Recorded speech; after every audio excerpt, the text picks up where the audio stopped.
Finally, we got some proper weather in the UK, so welcome to Rob on Holiday. Today we're in the historic city of Chester. Lots of great stuff to look around. We've just got the Park and Ride, which is a really good service in Chester. Parked up at Chester Zoo, and it's taking us about 10 minutes on the bus, just outside the North Gate here. Let's go and see what we can see.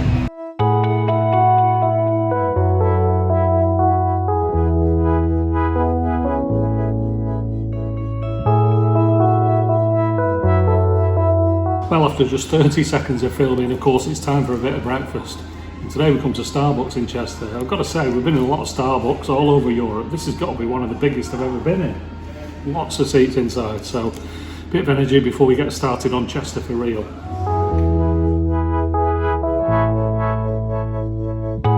Behind me is Chester Cathedral. Now, this was built between the 11th and 16th centuries, and it's a great example of English medieval architecture.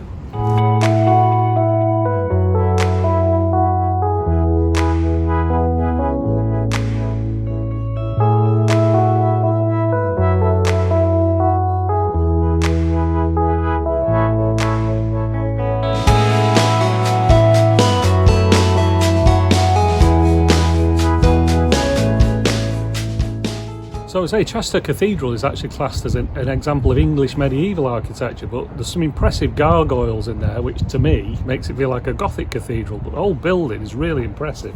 I think I must have been a bit of a Philistine before, because growing up we've been to Chester plenty of times, and I've got to be honest, I've never really noticed the cathedral, but today I've just taken the time to stand here and walk around the outside of the building, and it's a really impressive building.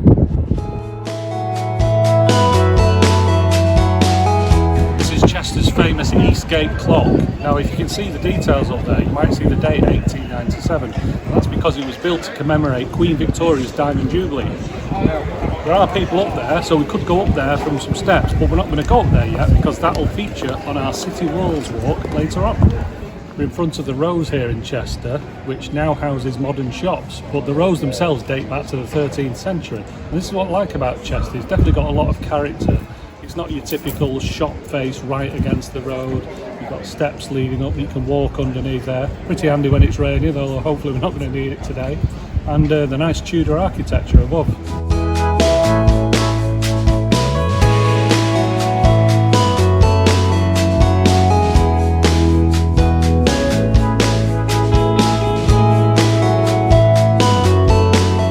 Okay, so this is where we're going to start our walk around the city walls of Chester. We're just in the west side of the city, coming down the end of Watergate Street. And as you can see, it's kind of just a pavement here, but the walls are here. And there are several places where the wall disappears onto the pavement, and it's not a true wall that you're walking on. But most of the point from here, about 3/4 of the way around the city, it's a complete wall. So we're going to show you some sights on that. So this is Watergate Street behind me, and we just got on, it feels like we're on the walls proper now, bridge over the road, although it does disappear to a pavement again in a minute. But the point is, getting on at this point is best for us because it gives you a mostly complete walk around the walls of Chester in the clockwise direction.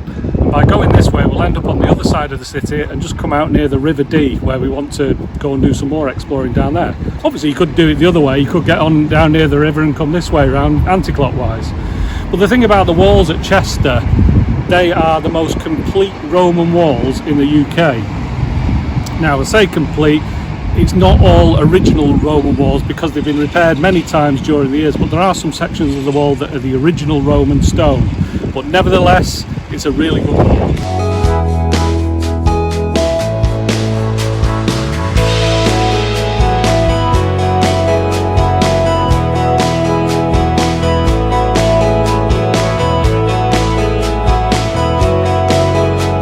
This is the northwest corner of the Chester City walls, and we're at the water tower now. Nice view here. There seems to be some kind of guardhouse here, and then a bit of broken down wall leading to the tower down there. Definitely got a film set vibe this, but of course it's absolutely real.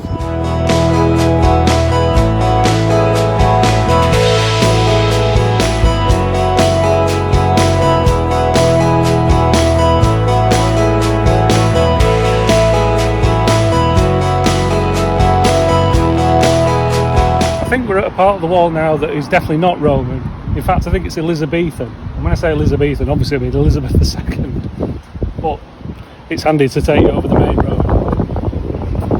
So as you've already seen, we've only walked a short part of the wall, but you can see how this is probably not the original Roman walls. This is how they've been adapted over the years. I mean, obviously have a very modern bridge there to take you over the road, and I think the original Roman wall is further below, but it's great how they've kept the general idea of the wall intact over the years. And it's a great place to walk around now.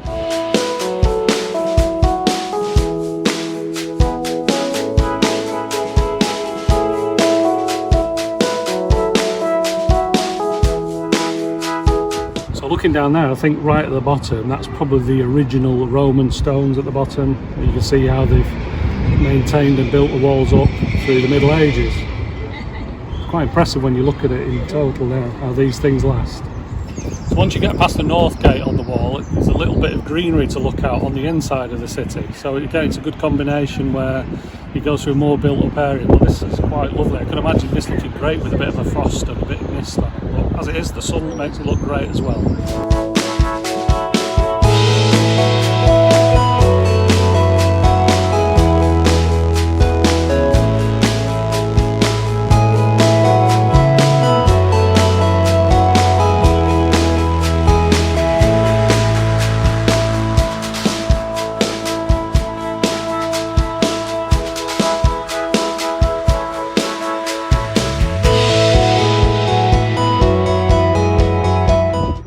Halfway around the walls now, approaching the Eastgate, but if you get on where we got on, it's definitely the right place, because at first you think, oh, it's a bit built up and it's not very good, but stick with it, you get some lovely green air. It's been really good around from the north gate, and round towards the Eastgate.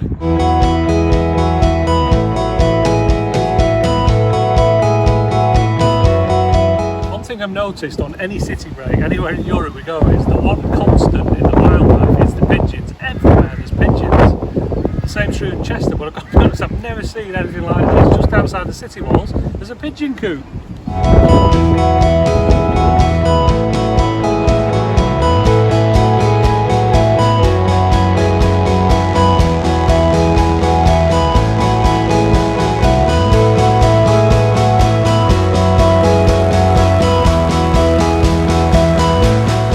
So now we're at the Eastgate, and of course, if you remember, we filmed from down on the street level. This is the Eastgate clock tower, built for Queen Victoria's Diamond Jubilee, and it's definitely a choke point because you get lots of people there taking photos, tour groups stopping there, and you can understand it because it is one of the main attractions in Chester.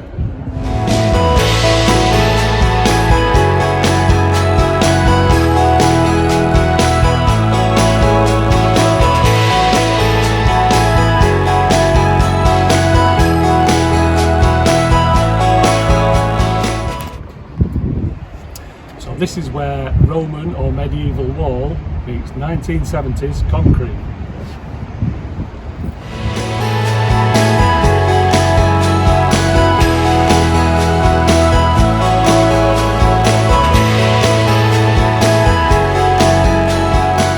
Well, there's a bit more of the city walls to go now, but we'll be getting off down near the river just to my left here.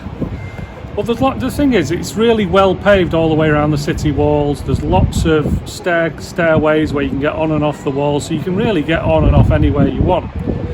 So, but our recommendation is, if you're just going to walk a small part of the wall, it's best getting on at the north gate and going round to the Eastgate clock tower, because that section is beautiful. You can see the cathedral, a nice grassy area with trees, and then you come up to the Eastgate clock tower. So really, that is definitely the best section to do.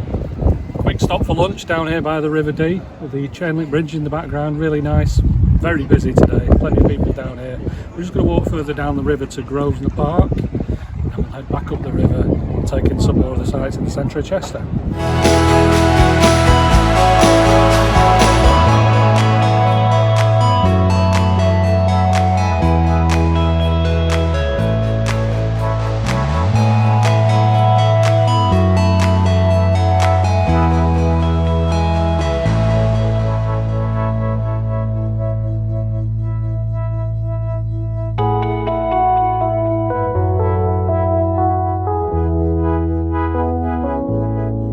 Down from Grosvenor Park now, we're going to go over the Queen's Park Bridge. Great view of it here. I do like a good bridge, and as you can see, this is a pedestrian only bridge. maybe to walk out into the middle and see a great view over the River Dee.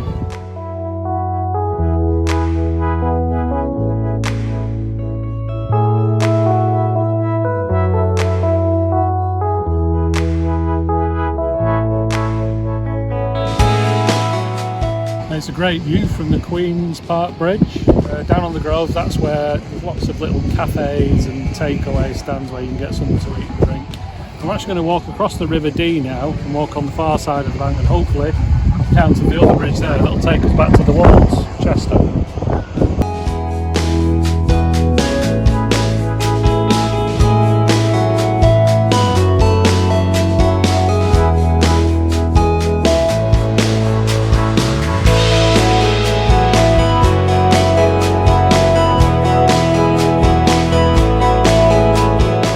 Short walk up from the River Dee and just outside the city walls of the Roman gardens. Now, this isn't gardens built by the Romans. These gardens were created for the 1951 exhibition, and it's a landscaped area where pieces of Roman stone from various points in the city of Chester have been put on display here. But it's a really nice, peaceful place.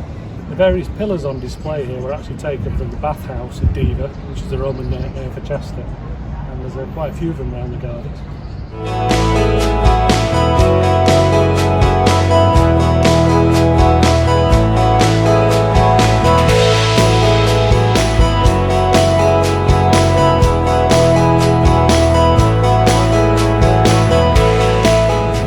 This is the Chester Amphitheatre. It's the largest Roman amphitheatre discovered in Britain. Now, because it was only discovered in 1929, a lot of the city of Chester had been built over a lot of it. So in terms of archaeology, only about 40% of it's been uncovered, and it is kind of hard to visualise where the amphitheatre was and how big it is. But nevertheless, you can see some of the remains that have been uncovered by the archaeology.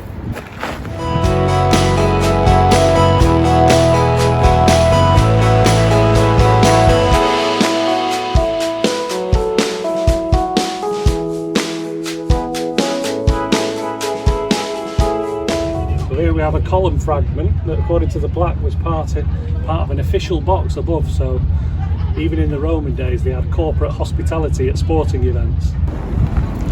So according to the plaque, this is the outer wall of the amphitheatre here, so I'm guessing they would have risen a lot higher there, and you know, the seating down towards the arena there.